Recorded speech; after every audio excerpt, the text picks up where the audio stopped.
नमस्कार साथियों। आज हम लोग इजराइल और फ़िलिस्तीन पर तीसरा वीडियो लेकर के आ रहे हैं। इसके पहले इस टॉपिक पर 2 ऑलरेडी वीडियो बनाया जा चुका है, जिसमें यहूदियों के इतिहास और यहूदियों के स्थापना पे चर्चा की जा चुकी है।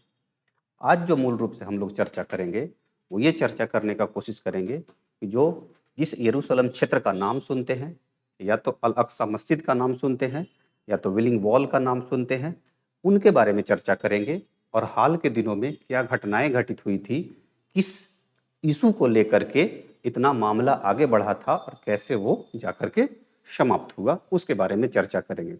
यहाँ पर हम लोग एक छोटा सा टॉपिक छूट रहा है, जिसे बाद में कभी फिर मैं एक और वीडियो बना करके कवर कर दूंगा। इसमें मूलतः मैं इस बात पे चर्चा नहीं करूंगा कि 1948 में जब इजराइल का स्थापना हुआ, उसके बाद किस तरह से 1955-56 में स्वेज नहर क्राइसिस हुआ था। उसके बाद आप देखेंगे तो 1967 में सिक्स डे वार हुआ था, और उसके बाद देखेंगे तो 1973 में यानी 1973 में यौम किपुर वार हुआ था। उसके बारे में चर्चा नहीं करेंगे, बल्कि ये चर्चा करने का कोशिश करेंगे कि इस्लाम का यरूशलेम से, या तो अल अक्सा मस्जिद से, या विलिंग वॉल से, या तो इस यरूशलेम के क्षेत्र से क्या संबंध है, हम लोग आज उसके बारे में चर्चा करेंगे। ठीक है। अब देखो, जो आपके सामने फिगर दिख रहा है, इस फिगर में देखेगा तो 3-4 क्षेत्र आपको दिख रहा होगा। पहला जो एक क्षेत्र आपको दिख रहा है, पहला जो क्षेत्र दिख रहा है, ये आप जो क्षेत्र देख रहे हैं, ये वास्तव में यहाँ पे लिखा भी है डोम ऑफ रॉक है। ये डोम ऑफ रॉक है। ठीक है। दूसरा यहाँ पर एक छोटा सा क्षेत्र और दिख रहा होगा, छोटा सा प्लेस और दिख रहा होगा। ठीक है। इसे बोला जाता है डोम ऑफ चेन कहा जाता है। ये डोम ऑफ चेन है। यहां पर इसी कंपाउंड में देखेंगे तो एक ये जो क्षेत्र है, इसको अल अक्सा मस्जिद बोला जाता है। अल अक्सा मस्जिद कहा जाता है। और चौथा जो आपको क्षेत्र दिख रहा है, ये विलिंग वॉल है। ये वाला जो क्षेत्र है, इसी को विलिंग वॉल बोलते हैं। अब किस क्षेत्र को लेकर के क्या विवाद है, या तो यहूदी और मुसलमानों के बीच किस चीज को लेकर के विवाद है, इसके बारे में हम लोग चर्चा करेंगे। लेकिन मक्का और मदीना यानी सऊदी अरब से इजराइल सीधा आ जाना, यानी सऊदी अरब में जहां इस्लाम का जन्म हुआ, उसके बाद सीधा संबंध यरूशलेम से होना, जो कि वहां से थोड़ी दूरी पर है, ठीक ठाक दूरी पर है, यहां से संबंध होना और इतना पवित्र माना जाना, उसके पीछे वजह क्या है, ये जानने का कोशिश करें। ठीक है। तो ये संबंध अगर आप देखने का कोशिश करेंगे, तो ये संबंध पैगंबर मोहम्मद के समय से ही दिखेगा। पीएम का मतलब पैगंबर मोहम्मद समझना। पीएम का मतलब प्रधानमंत्री नहीं, प्राइम मिनिस्टर नहीं, पैगंबर मोहम्मद समझना है। पैगंबर मोहम्मद के समय में देखिए 2 चीजें निकल करके आता है, एक तो कुरान और दूसरा हदीस।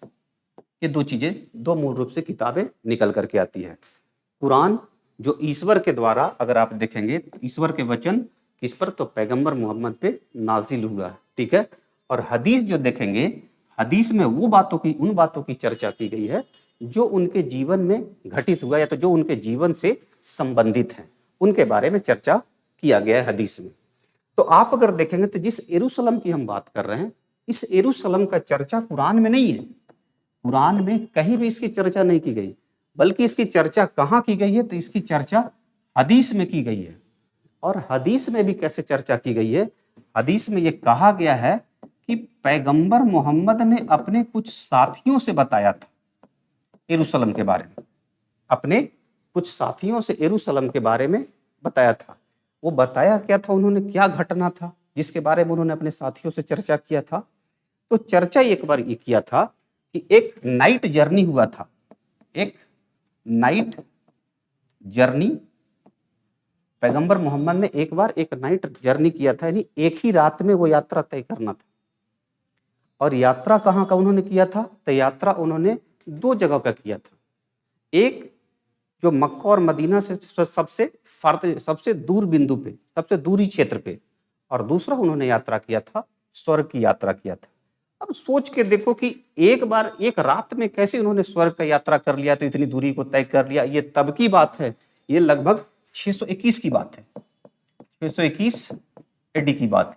कैसे तय कर लिया था? कोई गाड़ी घोड़ा तो था नहीं, फ्लाइट विमान वगैरह तो था नहीं, फिर कैसे उन्होंने यात्रा किया था? लेकिन भाई ये गॉड का मैसेंजर है, तो कुछ भी हो सकता था, जैसे अपने में हनुमान जी उड़ने लगते हैं, इस टाइप के चीजें हैं। अब देखो नाइट जर्नी जब उन्होंने किया था, तो नाइट जर्नी में क्या हुआ था? ये नाइट जर्नी उन्होंने एक घोड़ा के माध्यम से किया था। उस घोड़े का नाम था बुराक घोड़ा, ठीक है। और वो बुराक घोड़ा कहां से आया था? घोड़ा का नाम था बुराक। दिखाऊंगा अभी, उसका फिगर है पीछे में, मैं दिखा दूंगा। बुराक घोड़ा था, ठीक है। इस बुराक घोड़े के सहयोग से उन्होंने इन 2 जर्नी को पूर्ण किया था। बुराक घोड़ा किसने दिया था? तो फरिश्ता के द्वारा, एक फरिश्ते के द्वारा, जिब्राइल एक फरिश्ते के द्वारा बुराक घोड़ा लाया गया था, ठीक है। वो बुराक घोड़ा कैसा है उसको देख सकते हैं आप। ये बुराक घोड़ा आपको इस तरह से दिखेगा, ये बुराक घोड़ा है। इस घोड़े में देखेंगे साधारणतः घोड़ों में पंख वंख नहीं होता है, लेकिन क्योंकि फरिश्ता के द्वारा लाया गया था और इस तरह के धर्म से जुड़ा हुआ घटना है, तो इसमें पंख वंख दिख जाता है। तो देखिए ये पंख लगा हुआ है इनमें अगर आप देखेंगे तो ये पंख लगा हुआ है, ये पंख लगा हुआ है, यहाँ पर आप देखेंगे ये पंख लगा हुआ है और ये पंख लगा हुआ है। एक चीज यहाँ पे याद रखना, मैं आगे चर्चा करूंगा तो शायद पीछे ना लाऊं स्लाइड को। ये घोड़ा यहाँ पे बांधा हुआ एक दीवाल दिख रहा होगा आपको, ये पूरा दीवाल है। इसी को विलिंग वॉल बोलते हैं, जिसको यहूदियों के द्वारा यहाँ पर खड़ा होकर के देखेंगे तो इसके सामने यहूदी रोते हैं, प्रार्थना करते हैं और चूमते हैं। उसी दीवाल में घोड़ा बांधा हुआ है। अब आगे हम चर्चा करेंगे कि इस दीवाल से इस घोड़े का क्या संबंध है, या तो और भी अन्य पूरे जो अलक्सा कंपाउंड में पूरा वो जो क्षेत्र है उससे क्या संबंध है, उसको जानने का कोशिश करेंगे। अब देखो इस घोड़े के माध्यम से पैगंबर मोहम्मद कहाँ पे आए? तो पैगंबर मोहम्मद जेरूसलम आए। वो जेरूसलम आए, यहाँ पे आए। ये जेरूसलम का क्षेत्र है, ये जेरूसलम का क्षेत्र, जेरूसलम के ओल्ड सिटी में बीच में ये क्षेत्र पड़ता है। ये देखिए आपको जेरूसलम है, ठीक है। ये पूरा वेस्ट बैंक आता है, वेस्ट बैंक के ही बीच में यरूशलेम का इलाका है, ठीक। इसी यरूशलेम में क्या है? इसी यरूशलेम में आप देखेंगे तो ये पूरा क्षेत्र है। अब देखेंगे कि मुसलमानों का इस पूरे क्षेत्र से क्या संबंध है। तो हमने जैसे बताया कि ये डोम ऑफ रॉक है और ये डोम ऑफ चेन है, 2 क्षेत्र है यहाँ पे। ये अल अक्सा मस्जिद है और ये वेस्टर्न वॉल, जो अभी हम चर्चा कर रहे थे कि जहां पर बुराक घोड़े को जिस दीवार से बांधा गया था, जिस दीवार से बुराक घोड़े को बांधा गया था। ऐसा बोलते हैं कि पैगंबर मोहम्मद जब स्वर्ग की यात्रा कर रहे थे तो स्वर्ग की यात्रा यहाँ पे इस गोल्डन, जो आपको कलर गोल्डन जो दिख रहा है, डोम दिख रहा है, उसके अंदर एक ब्लैक स्टोन है, पत्थर। उस पत्थर से, उस घोड़े के सहयोग से उन्होंने स्वर्ग की यात्रा की। उस पत्थर से, घोड़े के सहयोग से उन्होंने स्वर्ग का यात्रा किया था। इसलिए ये इस्लाम में पवित्र माना जाता है, तीसरा सबसे पवित्र स्थल माना जाता है। अब देखेंगे यहां पर एक चीज और निकल करके आती है। तो फिर ये डोम ऑफ रॉक का महत्व तो समझ में आता है। ये डोम ऑफ चेन का मतलब क्या है? डोम ऑफ चेन का ये मतलब है कि डोम ऑफ चेन का ये कहना है कि जब ये बनाया जा रहा था डोम ऑफ रॉक, तो आप देखेंगे कि डोम ऑफ रॉक बनाने के क्रम में कुछ लोग कहते हैं कि जो लोग बनाते थे वो यहाँ पे ठहरते थे। यानी ये छोटा वाला क्षेत्र इसलिए बनाया गया था कि जो लोग बना रहे थे, जो लेबर मजदूर या जो भी लगे होंगे, वो वहां पे रुकते थे, ठीक है। अब दूसरा एक मान्यता ये भी है, दूसरा मान्यता ये है कि जब बनाया जा रहा था तो इस बड़े कंपाउंड को बनाने से पहले एक छोटा कंपाउंड बनाया है, एक छोटा क्षेत्र को, एक छोटा इस तरह के कंपाउंड को उन्होंने तैयार किया। ये 2 तो साधारण मान्यता इस तरह से है, लेकिन कुछ इसके धार्मिक परिप्रेक्ष्य भी हैं। ये धार्मिक परिप्रेक्ष्य कैसे हैं? धार्मिक परिप्रेक्ष्य ये है कि यहूदियों के द्वारा कुछ और माना जाता है। यहूदी क्या मानते हैं? तो यहूदी का ये कहना है कि जो इनका राजा हुआ करता था, राजा और या तो पैगंबर आप बोल सकते हैं, सोलोमन, उसका नाम सोलोमन था। तो जो सोलोमन राजा था, यहां पर बैठ करके वो न्याय किया करता था। यहां से क्या करता था? वो न्याय किया करता था। ये यहूदियों की मान्यता है। कि राजा यहाँ पर से बैठ करके न्याय किया करता था। आगे जब जाएंगे तो मुसलमानों की क्या मान्यता है, इस्लाम में अगर देखेंगे तो मुस्लिम में क्या इनके बारे में मान्यता है। मुसलमानों का ये कहना है कि जब कयामत का दिन आएगा, कयामत का दिन का मतलब वो आखिरी दिन, यानी कयामत का दिन आएगा, तब जितने भी आज तक डेथ किए हैं वो सारे मुर्दे कब्र से उठ जाएंगे, उठ खड़े होंगे और उन सब का जजमेंट होगा, न्याय होगा। वो न्याय कैसे होगा, तो जो डोम ऑफ चेन है, इसके अंदर चेन है, उस चेन को जो क्रॉस कर जाएगा वो तो स्वर्ग का भागी बनेगा, और जो नहीं क्रॉस कर पाएगा वो स्वर्ग का भागी नहीं बन पाएगा। ये इस्लाम में मान्यता है। और यहूदियों की मान्यता ये है, और साधारण मान्यता ये है कि लोग जो बना रहे थे बड़े डोम ऑफ रॉक को, वो ठहरते थे, या तो एक छोटा सा उन्होंने पहले बना लिया डोम, उसके बाद बड़े क्षेत्र का निर्माण किया। अब देखो दूसरा यहाँ पे जो क्षेत्र है, दूसरा ये अल अक्सा कंपाउंड, जिसके बारे में बोला ये जाता है कि पैगंबर मोहम्मद जब स्वर्ग की यात्रा कर रहे थे तो इसी कंपाउंड में, इसी मस्जिद में आकर के उन्होंने नमाज अदा किया था, इसी मस्जिद में नमाज अदा किया था। और ये जो वेस्टर्न व्हीलिंग वॉल है, जिसके बारे में हम अभी चर्चा कर रहे थे, कि जिस दीवार में घोड़े बांधा गया था, ऐसा बोलते हैं कि जब पैगंबर मोहम्मद यात्रा कर रहे थे तो उस घोड़े को इस दीवार में उन्होंने बांधा था। तो मुसलमानों की यह मान्यता है कि इस दीवार में घोड़े को बांधा गया था, लेकिन यहूदियों का यह कहना है कि ये जो व्हीलिंग वॉल है वो हमारे जो दूसरे राजा के द्वारा मंदिर बनाया गया था, उस मंदिर का एक हिस्सा है वो दीवार, जो अब इस सिर्फ दीवार ही बच रहा है, बाकी सारे क्षेत्र इसका ध्वस्त हो गया। इसलिए यहूदियों की यह मान्यता है। इसलिए आप देखेंगे कि इसको लेकर के अगर आप देखेंगे तो मुसलमान और यहूदियों के बीच क्लैश होता है। लेकिन देखिए मूल क्लैश का कारण ये नहीं है, मूल क्लैश है एक बड़ा वजह है, लेकिन सिर्फ यही कारण नहीं है। कारण यह है कि 1948 में अगर आप देखेंगे तो जहां पर आज फिलिस्तीन था, वहां पर आज एक इजराइल क्षेत्र बन चुका है, और वो इजराइल क्षेत्र इतना बड़ा हो चुका है कि लगभग 3/4 एरिया, 3/4 से भी ज्यादा 75 to 80% एरिया फिलिस्तीन का आज इजराइल बन चुका है, और एक छोटे से क्षेत्र में देखेंगे तो फिलिस्तीन सिमट करके रह गए। अब देखो ये तो हिस्टोरिकल रीजन हो गया। अब वर्तमान में क्या चल रहा था उसको जानने का कोशिश करते हैं। तो वर्तमान में अगर देखेंगे, वर्तमान में देखेंगे इसको, ये अलग अलग फिगर है, अलग अलग फिगर, ये देखिए अल अक्सा कंपाउंड का फिगर है, ये आपको जा करके अल अक्सा मस्जिद का फिगर है, और इधर में आप देखेंगे ये डोम ऑफ रॉक आपको बड़ा बेहतरीन तरीका से दिख रहा होगा, और ये आपको देखेंगे ये डोम ऑफ चेन है, और इसको अगर आप देखेंगे तो ये व्हीलिंग वॉल है, जहां पे देखे यहूदी लोग ये बैठ करके प्रार्थना कर रहे हैं। और यहीं के बारे में बोला गया था कि यहीं पर आप देखेंगे तो बुराक घोड़े को पैगंबर मोहम्मद ने बांधा था, जिससे उन्होंने स्वर्ग की यात्रा किया था। ये मामला है। अब देखिए, अब रिसेंट विवाद पर आते हैं कि वर्तमान विवाद क्या है। अब देखिए इस मैडम को बताइए, विरोध में खड़े हैं, कहाँ प्रेम करने लायक हैं, विरोध में खड़े हैं। भारत में देखिए आराम से लोग रहते हैं, कोई दिक्कत ही नहीं है। बताइए धरना प्रदर्शन पे बैठे हुए हैं, विरोध में मर रहे हैं, इतना सुंदर शकल है। अब देखो ये लिखा क्या है, इसको देखिए, सेव शेख जर्रा। मूल मामला क्या है उसको समझने का कोशिश करते हैं। तो मूल मामला ये है, एक क्षेत्र है उसका नाम है शेख जर्रा, एक क्षेत्र है उसका नाम है शेख जर्रा। ये शेख जर्रा कहाँ पे है, तो यरूशलेम से थोड़ा पूरब की ओर ये क्षेत्र पड़ता है। ठीक है। अब शेख जर्रा में देखेंगे तो 6 मुस्लिम फैमिली हैं, 6 मुस्लिम फैमिली रहते हैं यहाँ पे। जहां पर ये लोग रहते हैं वो क्षेत्र यहूदियों का है, यानी जिस बिल्डिंग में लोग रह रहे हैं वो क्षेत्र, ये जहां पे रह रहे हैं, इनके जो रहने के स्थान हुए वो क्षेत्र किसके हैं, तो वो क्षेत्र हैं यहूदी के। ठीक है, यहूदियों का क्षेत्र। यहूदियों ने इसे अरबियों से या तो कहिए फिलिस्तीनियों से 1870 के आसपास परचेज किया था। अब देखिए वास्तव में तो प्रॉपर्टी तो इनका है, रह रहे हैं ये मुस्लिम फैमिली रह रहे हैं।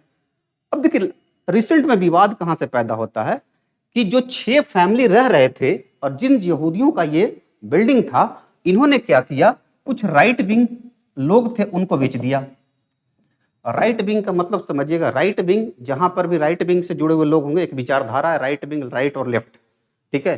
तो राइट विंग के ज्यादातर लोग आप देखेंगे वो आपको धर्म को ज्यादा तरजीह देंगे, राष्ट्र को तरजीह देंगे, इन सब चीजों को ज्यादा तरजीह देंगे। जैसे आप अपने देश में देख सकते हैं भाजपा, या तो आप अमेरिका चले जाएंगे तो अमेरिका में रिपब्लिकन पार्टी को देख सकते हैं, या अगर आप ब्रिटेन चले जाते हैं तो ब्रिटेन में कंजर्वेटिव पार्टी को देख सकते हैं, ठीक है। ये सब राइट विंग गवर्नमेंट है। इनकी जब भी सरकार आएगी आप देखेंगे धर्म थोड़ा प्रभावी रीजन निभाने लगे, राष्ट्र प्रभावी मुद्दा इनके लिए होगा, ठीक है। आप अपने देश में भी देख सकते हैं ये मामला है। तो इन्होंने जो राइट विंग की विचारधारा के मानने वाले जो लोग थे उनको इन यहूदियों ने बेच दिया। विवाद यहीं से शुरू होता है। विवाद क्या शुरू होता है? तो विवाद ये शुरू होता है कि ये लोग जबरदस्ती खाली करवाना शुरू कर दिया कि घर खाली किया जाए, यानी इस 6 मुस्लिम परिवार थे उनको ये लोग हटाना चाहते थे। अब इसके लिए वो काफी सारे पॉलिटिकल हिंड्रेंस वहां पे होने लगे, और पॉलिटिकल हिंड्रेंस होने के क्रम में दंगे फसाद होने शुरू हो गए। अब जब दंगे फसाद होने शुरू हो गए तो अगर देखिए ऐसे अगर नियमता अगर आप देखेंगे तो जो क्षेत्र जो 6 फैमिली का जो क्षेत्र था वो वास्तव में फिलिस्तीन का क्षेत्र में आता है, तो नियमता तो इजराइल के कानून वहां पे लागू होंगे नहीं। लेकिन क्योंकि पहले वो संपत्ति यहूदियों का था, अब वो राइट विंग को बेच दिए, राइट विंग एग्रेसिव होकर के उसको लेना चाह रहे हैं, ये मामला चल गया इजराइल के कोर्ट में। अब देखिए इजराइल के कोर्ट में भी सुनवाई नहीं हो सकता है नियमता, क्योंकि जिस क्षेत्र में ये घर है वो फिलिस्तीन का एरिया है यूएन के अनुसार। तो फिलिस्तीन का एरिया अगर यूएन के अनुसार है तो फिर वो इजराइल के कोर्ट में कैसे केस चल सकता है? वो या तो फिलिस्तीन के कोर्ट में केस चलेगा, इजराइल के कोर्ट में केस नहीं चलेगा। अब वहां के लोगों को ये लगने लगा कि इजरायली कोर्ट का जो जजमेंट आएगा, नो डाउट इसमें कहीं से शंका नहीं है कि इनके फेवर में आएगा। अब इसे लेकर के धीरे धीरे माहौल गर्म होने लगे और बहुत सारे राइट विंग के जो नेता थे उस क्षेत्र का यात्रा करने लगे। इससे और माहौल वहां पे गर्म हो गया। अब जब ये सारी चीजें हो गया उसके बाद ये क्या होता है, यही वो समय है जब ये 7 या 8 मई की बात है, 7 या 8 मई की बात है। आप 7 ले लो या 8 मई, ठीक है। 7 और 8 मई को अगर आप देखेंगे कि कुछ लोग ऐसा कहते हैं कि फिलिस्तीन के कुछ लोग जो हैं वो अल अक्सा कंपाउंड में चले जाते हैं और वहां पर ईट पत्थर लेकर के पहले से तैयार रहते हैं। कारण क्या है? उसके जस्ट 2 दिन बाद देखिएगा तो एक रैली निकलने वाला था, एक प्रोसेसन निकलने वाला था 9 मई को। 9 मई को क्यों प्रोसेसन निकाला जाता है?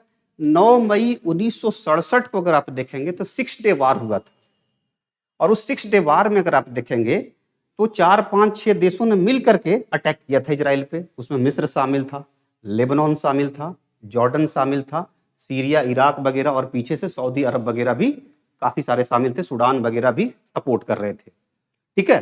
सभी को हरा दिया 6 दिन में। किसने? इजराइल ने, या तो कहीं यहूदियों ने हरा दिया। तो वो हराने के उपलक्ष्य में, उस जीत के उपलक्ष्य में अगर आप देखेंगे तो ये 9 मई को हर साल प्रोसेसर निकालते हैं, एक मार्च निकालते हैं, मतलब एक तरह से कहीं आप खुशी का उस तरह से इजहार करते हैं, ठीक है। और वो भी बेंजामिन नेतन्याहू की सरकार थी। बेंजामिन नेतन्याहू की जो सरकार है वो राइट विंग गवर्नमेंट है, स्वाभाविक है और भी लोग ज्यादा एग्रेसिव होंगे थोड़ा। अब देखिए ये जब मामला होता है, बेंजामिन नेतन्याहू ने क्या किया, वहां के प्रधानमंत्री ने क्या किया कि इसके पहले जब तक भी प्रोसेसन निकाला गया है, या तो वो तरह के जुलूस जो निकाले गए वो जुलूस सिर्फ यहूदी एरिया से निकलता था, लेकिन इस बार प्रधानमंत्री ने जुलूस निकालने की परमिशन मुस्लिम एरिया से भी दे दिया। इनको इस बात को लेकर के इनका विरोध था कि हर बार यहूदी एरिया से निकलता था, इस बार मुस्लिम एरिया से क्यों निकलने दे दिया गया, इसे लेकर के उनका विरोध था।